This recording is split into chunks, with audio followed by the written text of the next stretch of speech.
Hi friends, ಎಲ್ಲರೂ ಹೇಗಿದ್ದೀರಾ? Welcome back to Suji Vishnu vlogs. ಇದು ಬಂದುಬಿಟ್ಟು ಸಂಡೇ ಲಾಗ್ ಆಗಿರುತ್ತೆ. ಸಂಡೇ ಮಧ್ಯಾಹ್ನದಿಂದ ಲಾಗ್ನ ಕಂಟಿನ್ಯೂ ಮಾಡ್ತಾ ಇದ್ದೀನಿ. ನಮ್ಮ ಅತ್ತೆಯವ್ರ ಮನೆಗೆ ಹೋಗಿದ್ರಿ. ನಮ್ಮ ಮಾವ ಸತ್ತಿದ್ದ ದಿನ ಇರೋದ್ರಿಂದ ಅಲ್ಲಿ ಹೋಗಿ ಎಡೆ ಇಟ್ಟು ಪೂಜೆ ಎಲ್ಲ ಮಾಡ್ಕೊಂಡ್ಬಂದ್ವಿ. ಹಾಗೆ ಈವ್ನಿಂಗ್ ಫಿನಿಕ್ಸ್ ಮಾಲ್ಗೆಲ್ಲ ಹೋಗಿ ಅಲ್ಲೆಲ್ಲ ಫೋಟೋಸು ವೀಡಿಯೋಸ್ ಎಲ್ಲ ಮಾಡಿಕೊಂಡು ಗೇಮ್ಸ್ ಎಲ್ಲ ಆಡಿಕೊಂಡು ಮತ್ತು ನೈಟ್ ಡಿನ್ನರ್ಗೆ ನಾಗಾರ್ಜುನ ಹೋಟ್ಲಿಗೆ ಹೋಗಿ ಡಿನ್ನರ್ ಕೂಡ ಮುಗಿಸ್ಕೊಂಡು ಬಂದ್ವಿ. ಆ ವಿಡಿಯೋನ ನಿಮ್ಮ ಹತ್ರ ಶೇರ್ ಮಾಡ್ಕೊತಾ ಇದ್ದೀನಿ. ಈ ವಿಡಿಯೋ ಎಲ್ಲಿ ಸ್ಕಿಪ್ ಮಾಡ್ದಿರೋ ಕೊನೆವರೆಗೂ ನೋಡಿ. ಇನ್ ಕೇಸ್ ನಿಮಗೆ ಈ ವಿಡಿಯೋ ಇಷ್ಟ ಆಗುತ್ತೆ ಅಂದ್ಕೊಂಡಿದ್ದೀನಿ. ಇನ್ ಕೇಸ್ ನಿಮ್ಗೆ ಏನಾದ್ರು ಈ ವಿಡಿಯೋ ಇಷ್ಟ ಆದರೆ ಪ್ಲೀಸ್ ಒಂದು ಲೈಕ್ ಮಾಡಿ, ಶೇರ್ ಮಾಡಿ, ಕಮೆಂಟಲ್ಲಿ ತಿಳಿಸಿ. ಹಾಗೆ ನನ್ನ ಚಾನಲ್ನ ಇನ್ನೂ ಯಾರೆಲ್ಲ ಹೊಸ್ದಾಗಿ ನೋಡ್ತಾ ಇದ್ದೀರಾ ಪ್ಲೀಸ್ ಸಬ್ಸ್ಕ್ರೈಬ್ ಮಾಡ್ಕೊಂಡು ನೋಡಿ. ಇನ್ನು ಬೆಳಗ್ಗೆನೇ ನಮ್ಮ ಮನೆಯಲ್ಲಿ ಸ್ನಾನ ಎಲ್ಲ ಮಾಡಿಕೊಂಡು ಅತ್ತೆ ಮನೆಗೆ ಹೋದ್ವಿ. ಇನ್ನು ಅಲ್ಲಿ ಹೋಗಿ ಬ್ರೇಕ್ಫಾಸ್ಟ್ ಎಲ್ಲ ಮುಗಿಸ್ಕೊಂಡು ನಾವು ಹೋಗೋಷ್ಟರಲ್ಲಿ ಒಂದು 10:30 11 ಗಂಟೆ ಆಗಿ ಹೋಗಿತ್ತು. ಇನ್ನು ಅಲ್ಲಿ ಸ್ವಲ್ಪ ಹೊತ್ತು ಇದ್ಬಿಟ್ಟು ಆಮೇಲೆ ನಮ್ಮ ವಾರ್ಗಿತಿ ಮನೆಗೆ ಹೋದ್ರಿ. ಇನ್ನು ಅವರು ಎಲ್ಲ ಮನೆಯೆಲ್ಲ ಕ್ಲೀನ್ ಮಾಡಿಕೊಂಡು ಇನ್ನು ನಮ್ಮ ಮಾವಾಗ ಏನೇನು ಇಷ್ಟನೋ ಅದೆಲ್ಲ ಮಾಡ್ತಾಯಿದ್ರು. ಇನ್ನು ನಮ್ಮ ಮಾವದು ಸತ್ತಿದ್ದ ದಿನ ಬಂದುಬಿಟ್ಟು 5ನೇ ತಾರೀಕು ಅಕ್ಟೋಬರು. ಅವ್ರಿಗೆ ಯಾವಾಗೂ ಈ ಥರನೇ ನಮ್ಮ ಮನೇಲಾದರೂ ಮಾಡ್ತೀವಿ, ಇಲ್ಲ ಅವ್ರ ಮನೇಲಾದರೂ ಈ ಥರ ಪೂಜೆ ಮಾಡ್ಕೊತೀವಿ. ಅವ್ರಿಗೆ ಏನೇನು ಇಷ್ಟನೋ ಅದೆಲ್ಲ ಮಾಡಿ ಎಡೆ ಇಟ್ಟು ಪೂಜೆ ಮಾಡ್ತೀವಿ. ಇನ್ನು ಅಮಾವಾಸ್ಯೆ ಬಂದಿತ್ತಲ್ಲ ಪಿತೃಪಕ್ಷದಲ್ಲಿ, ನಾನು ಆವಾಗ ಅವ್ರಿಗೆ ಏನೇನು ಇಷ್ಟನೋ ಅದೆಲ್ಲ ಮಾಡಿ ಪೂಜೆ ಕೂಡ ಮಾಡ್ಕೊಂಡಿದ್ದೆ. ಇನ್ನು ಯಾವಾಗೂ ಅಷ್ಟೇ ವರ್ಷ ಸಮಾಧಿ ಹತ್ರ ಹೋಗಿ ಪೂಜೆ ಮಾಡ್ತೀವಿ. 2 ವರ್ಷದಿಂದ ಹೋಗೋಕ್ಕೆ ಆಗಿರಲಿಲ್ಲ.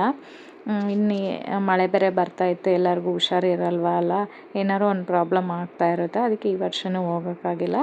ಇನ್ನು ನನಗೂ ಲೇಡೀಸ್ ಪ್ರಾಬ್ಲಮ್ ಇದ್ದೇ ಇರುತ್ತಲ್ವ, ಅದಕ್ಕೆ ನಾನು ಮಾಡಿಲ್ಲ. ಇನ್ನು ಇವ್ರ ಮನೆಯಲ್ಲೇ ಏನೇನು ಬೇಕೋ ಅದೆಲ್ಲ ನಮ್ಮ ಅವ್ರಿಗಿತ್ತೇ ಮಾಡಿ ಎಲ್ಲ ಎಡೆ ಇಟ್ಟು ಈ ಥರ ಎಲ್ಲರೂ ಪೂಜೆ ಮಾಡ್ಕೊತಾ ಇದ್ದೀವಿ. ಇನ್ನು ವರ್ಷವೂ ಇದೇ ಥರ ಅವ್ರ ಮನೆಯಲ್ಲಾದ್ರೂ ಪೂಜೆ ಮಾಡ್ತೀವಿ, ಇಲ್ಲ ನಮ್ಮ ಮನೆಯಲ್ಲಾದರೂ ಈ ಥರ ಪೂಜೆ ಮಾಡ್ಕೊತಾ ಇರ್ತೀವಿ. ಇನ್ನು ಪೂಜೆ ಎಲ್ಲ ಮಾಡಿಕೊಂಡು ಊಟ ಎಲ್ಲ ಮಾಡೋಷ್ಟರಲ್ಲಿ ಈವ್ನಿಂಗ್ ಆಗೇ ಹೋಯ್ತು 4 ಗಂಟೆ. ಇನ್ನು ಎಲ್ಲ ಫಿನಿಕ್ಸ್ ಮಾಲ್ಗೆ ಹೋಗೋಣ ಅಂತೇಳ್ಬಿಟ್ಟು ಎಲ್ಲರೂ ರೆಡಿ ಆಗ್ತಾಯಿದ್ರು. ಮಾತಾಡು ಮಮ್ಮಿ. Hi, hello. ಎಲ್ಲರೂ ಫಿನಿಕ್ಸ್ ಮಾಲ್ಗೆ ಹೋಗ್ತಾ ಇದ್ದೀವಿ. ಎಲ್ಲ ಕನ್ನಡದಲ್ಲೇ ಮಾತಾಡಿ.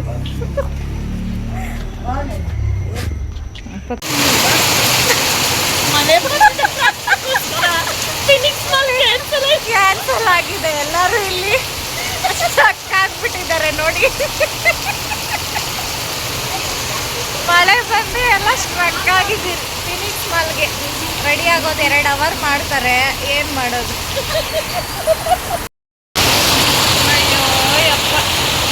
ಇನ್ನು ನಾವೆಲ್ಲ ರೆಡಿ ಆಗೋಷ್ಟರಲ್ಲಿ 2 ಅವರ್ ಆಗೇ ಹೋಯಿತು. 5 ಗಂಟೆಯಿಂದ 7 ಗಂಟೆವರೆಗೂ ರೆಡಿ ಆಗಿದ್ದೀರಿ. ಮನೆ ಹತ್ರ ಬಿಡ್ಬೇಕಾದ್ರೆ ಅಷ್ಟೊಂದು ಮಳೆನೇ ಇರಲಿಲ್ಲ, ಸ್ಟಾರ್ಟೇ ಆಗಿರಲಿಲ್ಲ. ಕರೆಕ್ಟಾಗಿ ಮನೆ ಬಿಟ್ಟು ಒಂದು 5 ನಿಮಿಷಕ್ಕೆಲ್ಲ ಮಳೆ ಜೋರು ಅಂದರೆ ಜೋರು ಮಳೆ. ಒಂದು ಅಂಗಡಿ ಹತ್ರ ಹೆಂಗೋ ಎಲ್ಲ ಅಲ್ಲೇ ನಿಂತ್ಕೊಂಡ್ವಿ. 7 ಗಂಟೆಗೆ ಸ್ಟಾರ್ಟ್ ಆಗಿದ್ದು ಮಳೆ 8:30ವರೆಗೂ ಬಂದಿದೆ. ಅಷ್ಟು ಜೋರಾಗಿ ಬರ್ತಾನೇ ಇತ್ತು. ಇನ್ನು ಆದ್ರೂ ಮಳೆ ನಿಂತಾದ್ಮೇಲೆ ಹೋಗೋಣ ಫಿನಿಕ್ಸ್ ಮಾಲ್ಗೆ ಹೋಗ್ಲೇಬೇಕಂತೇಳ್ಬಿಟ್ಟು ಎಲ್ಲರೂ ಆಟ ಹಿಡಿತಾಯಿದ್ರು, ಇನ್ನು ಮಕ್ಕಳು ಎಲ್ಲರೂ. ಇನ್ನು ಎಲ್ಲರೂ ಹೋಗೋದು ಯಾವಾಗೊತ್ತೋ ಒಂದು ದಿವಸ ಅಲ್ವಾ, ಈ ಥರ ಎಲ್ಲ ಫ್ಯಾಮ್ಲಿ ಜೊತೆ ಹೋಗೋದು ಯಾವಾಗೋ ಒಂದು ದಿವಸ. ಹೋಗ್ಬಿಡ್ಬೇಕು ಅಂದ್ಕೊಂಡಿದ್ದೀರಲ್ವ ಅಂತೇಳ್ಬಿಟ್ಟು ಎಲ್ಲರೂ ರೆಡಿ ಬೇರೆ ಆಗ್ಬಿಟ್ಟು ಬಂದ್ರಲ್ಲ, 2 ಅವರ್ ರೆಡಿ ಆಗಿರೋದಕ್ಕಾದ್ರೂ ಹೋಗಬೇಕು ಅಂತೇಳ್ಬಿಟ್ಟು ಇನ್ನು ಅಲ್ಲೇ ಸ್ವಲ್ಪ ವೀಡಿಯೋಸು ಫೋಟೋಸ್ ಎಲ್ಲ ತಗೊಂಡು ಸ್ವಲ್ಪ ಹೊತ್ತು ಮಳೆ ನಿಲ್ಲೋವರೆಗೂ ಅಲ್ಲೇ ಇದ್ಬಿಟ್ಟು ಫಿನಿಕ್ಸ್ ಒಳಗಡೆ ಬಂದ್ವಿ. ಗಾಡಿಯಲ್ಲೇ ಬಂದುಬಿಟ್ರಿ. 4 ಗಾಡಿ ಇತ್ತಲ್ವ, ಎಲ್ಲರೂ ಇಬ್ಬರಿಬ್ಬರು ಕೂತ್ಕೊಂಡು ಇನ್ನು ಗಾಡಿಯಲ್ಲೇ ಬಂದ್ವಿ. ಇನ್ನು ಈ ಫಿನಿಕ್ಸ್ ಮಾಲಲ್ಲಂತೂ ಎಲ್ಲ ಥರ ಮೇಕಪ್ ಐಟಮ್ ಆಗಿರಲಿ, ಮತ್ತು ಬಟ್ಟೆಗಳಾಗಿರಲಿ, ತಿನ್ನೋದು, ಆಮೇಲೆ ಗೇಮ್ಸು ಎಲ್ಲ ಥರನೂ ಇದೆ. ನಮ್ಗೆ ಒಡವೆಗಳಿಂದ ಹಿಡ್ದು ಸ್ಯಾರೀಸಿಂದ ಹಿಡ್ದು ಯಾವುದು ಇಲ್ಲ ಅನ್ನೋ ಥರ ಇಲ್ಲ, ಎಲ್ಲ ಥರ ಇದೆ. ಇಲ್ಲಿ ಹೋಗಿರೋರ್ಗಾದರೆ ಗೊತ್ತಾಗುತ್ತೆ. ಇನ್ನು ಅದನ್ನೆಲ್ಲ ನೋಡಿಕೊಂಡು ನಾವೇನು ಪರ್ಚೇಸ್ ಮಾಡಿಲ್ಲ, ಅದನ್ನೆಲ್ಲ ಸುಮ್ಮನೆ ನೋಡಿಕೊಂಡು ಅಲ್ಲಿ ಫೋಟೋಸು ವೀಡಿಯೋಸ್ ಎಲ್ಲ ಮಾಡಿಕೊಂಡು ಬಂದ್ವಿ ಅಷ್ಟೇ. ಇನ್ನು ಅಲ್ಲೆಲ್ಲ ಸುತ್ತೋಷ್ಟರಲ್ಲಿ ಒಂದು 2 ಅವರ್ ಬೇಕು. ಎಲ್ಲನೂ ಸುತ್ತಿ ನೋಡೋಷ್ಟರಲ್ಲಿ ಒಂದು 2 ಅವರ್ ಆಗೇ ಹೋಯಿತು.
ನಾವು ಫೋಟೋಸ್ ಎಲ್ಲ ಮಾಡಿಕೊಂಡು ಒಬ್ಬೊಬ್ಬರೇ ವೀಡಿಯೋಸ್ ಮಾಡಿಕೊಂಡು ಅಂದರೆ ನಮ್ಮ ನಾದಿನಿ ನಾನು ನಮ್ಮ ಹೊರಗಿತ್ತಿ ಮೂವರು ವೀಡಿಯೋಸ್ ಆಮೇಲೆ ಮಕ್ಕಳಿಗೆಲ್ಲ ಫೋಟೋಸು ವೀಡಿಯೋಸ್ ಎಲ್ಲ ಮಾಡಿಕೊಂಡು ನಮ್ಮ ಹಸ್ಬೆಂಡ್ ಎಲ್ಲರೂ ಅಂದರೆ ಫೋಟೋಸ್ ಜಾಸ್ತಿ ತೆಗೆಸ್ಕೊಂಡ್ರಿ. ಆಮೇಲೆ ಇಲ್ಲಿ ಗೇಮ್ಸ್ ಎಲ್ಲ ಬರುತ್ತಲ್ಲ ಮಕ್ಳ ಗೇಮ್ಸು, ಅಲ್ಲಿ ಬಂದ್ರಿ 1100 ರೂಪಾಯಿಗೆ ಒಂದು 11 ಗೇಮ್ಸ್ ಏನೋ ಕಾರ್ಡ್ ಕೊಡ್ತಾರೆ.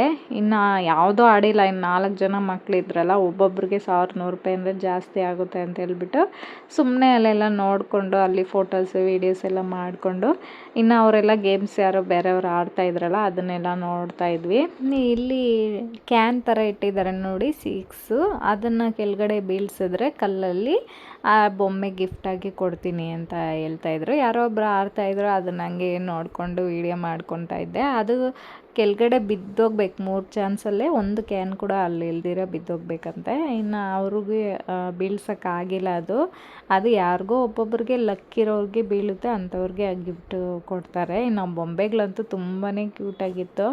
ಇನ್ನು ಇವರು ನಮ್ಮದು ನೇಹ ಮತ್ತು ಯಾಮಿನಿ, ಪ್ರೀತಿಕಾ ಇವರೆಲ್ಲರೂ ಇಲ್ಲಿ ಗಾಡಿ ಮೇಲೆ ಕುತ್ಕೊಂಡು ಸುಮ್ಮನೆ ಎಲ್ಲ ಪೋಸ್ಗಳು ಕೊಡ್ತಾಯಿದ್ರು. ಹಂಗೆ ಎಲ್ಲ ವೀಡಿಯೋಸು ಫೋಟೋಸ್ ಎಲ್ಲ ತಗೊತಾ ಇದ್ರಿ. ಈ ಥರ ಮಕ್ಕಳನ್ನ ವಾರಕ್ಕೊಂದ್ಸರಿ ಹೊರ್ಗಡೆ ಕರ್ಕೊಂಡೋಗಿ ಅವ್ರಿಗೆ ಫೋಟೋಸು ವೀಡಿಯೋಸು ಅವ್ರಿಗೆ ಇಷ್ಟ ಆಗಿರೋದೆಲ್ಲ ನಾವು ತಗೊಂಡ್ರೆ ಅವ್ರಿಗೂ ಒಂಥರ ಇಷ್ಟ ಆಗುತ್ತೆ, ಮನಸ್ಸಿಗೂ ಕೂಡ ರಿಲ್ಯಾಕ್ಸ್ ಆದಂಗೆ ಆಗುತ್ತೆ. ನಮಗೂ ಕೂಡ ಅಷ್ಟೇ ಒಂದು ವಾಕಿಂಗ್ ಹೋದಂಗೆ ಆಗುತ್ತೆ. ಫ್ಯಾಮ್ಲಿ ಜೊತೆ ಹೋದರೆ ಒಂದು ಫನ್ ಅಂತ ಎಂಜಾಯ್ಮೆಂಟ್ ಕೂಡ ಇರುತ್ತೆ ಅಂತ ಹೇಳ್ತೀನಿ. ಇನ್ನು ಇಲ್ಲಿ ನಾವು ಹೋಗಿದ್ದೆ 8:30. ಎಲ್ಲ ಫೋಟೋಸು ವೀಡಿಯೋಸ್ ಎಲ್ಲ ಮಾಡಿಕೊಂಡು 3 ಫ್ಲೋರು ಎಲ್ಲ ಸುತ್ತಕೊಂಡು ಬರೋಷ್ಟರಲ್ಲಿ 10 ಗಂಟೆ ಅಲ್ಲೇ ಆಗೋಯಿತು. 10 ಗಂಟೆ ಮೇಲೇ ಆಗೋಗಿತ್ತು. ಮಳೆ ಬೇರೆ ಬರ್ತಾನೆ ಇತ್ತು. ಇನ್ನು ಪಕ್ಕದಲ್ಲೇ ನಾಗಾರ್ಜುನ ಹೋಟೆಲ್ ಕೂಡ ಇತ್ತು, ಅಲ್ಲಿ ವೆಜ್ಜು ನಾನ್ ವೆಜ್ಜು ಎರಡೂ ಇರುತ್ತೆ. ಇನ್ನು ಅಲ್ಲಿ ಹೋಗ್ಬಿಟ್ಟು ಊಟ ಎಲ್ಲ ಮುಗಿಸ್ಕೊಂಡ್ರಿ. ನಾವು ಚಿಕನ್ ಬಿರಿಯಾನಿ ಆಮೇಲೆ ಫುಲ್ ಮೀಲ್ಸ್ ಎಲ್ಲ ತುಂಬಾ ಚೆನ್ನಾಗಿರುತ್ತೆ ಇಲ್ಲಿ. Chicken biryani, mutton keema biryani order ಮಾಡಿದ್ವಿ ಮತ್ತು ಫುಲ್ ಮೀಲ್ಸ್ನ ಒಂದು 4 ಜನ ಆರ್ಡ್ರ್ ಮಾಡ್ಕೊಂಡಿದ್ವಿ. ಎಲ್ಲ ಶೇರ್ ಮಾಡ್ಕೊಂಡು ತಿಂದ್ವಿ. ಊಟ ಅಂತೂ ತುಂಬಾ ಚೆನ್ನಾಗಿತ್ತು. ಇನ್ನು ಊಟ ಎಲ್ಲ ಮಾಡೋಷ್ಟರಲ್ಲಿ ಒಂದು 11 ಗಂಟೆ ಮೇಲೇ ಆಗೋಗಿತ್ತು. ಇನ್ನೊಂದು ಮಳೆ ಕಂಟಿನ್ಯೂಸ್ ಆಗಿ ಬರ್ತಾಯಿತ್ತು ಅಂತ ಹೇಳ್ಬಿಟ್ಟು ಇನ್ನು ಅಲ್ಲೇ ಒಂದು 1/2 hour ರೆಸ್ಟ್ ಮಾಡಿದ್ರಿ. ಇನ್ನು ಮಳೆ ನಿಂತಿರಲಿಲ್ಲ. ಮತ್ತು 11:30ಗೆಲ್ಲ ಅಲ್ಲಿ ಬಿಟ್ಬಿಟ್ರಿ. ಇನ್ನು ಮನೆಗೆ ಹೋಗೋಷ್ಟರಲ್ಲೂ 12 ಗಂಟೆ ಆಯಿತು. ಇನ್ನು ಇವತ್ತಿನ ವಿಡಿಯೋ ಕೂಡ ಇದಾಗಿರುತ್ತೆ. ಈ ವಿಡಿಯೋ ಏನಾದ್ರು ನಿಮಗೆ ಸ್ವಲ್ಪನಾದ್ರು ಇಷ್ಟ ಆದರೆ ಪ್ಲೀಸ್ ಒಂದು ಲೈಕ್ ಮಾಡಿ, ಶೇರ್ ಮಾಡಿ, ಕಮೆಂಟಲ್ಲಿ ತಿಳಿಸಿ, ಹಾಗೆ ಸಬ್ಸ್ಕ್ರೈಬ್ ಮಾಡ್ಕೊಂಡು ನೋಡಿ.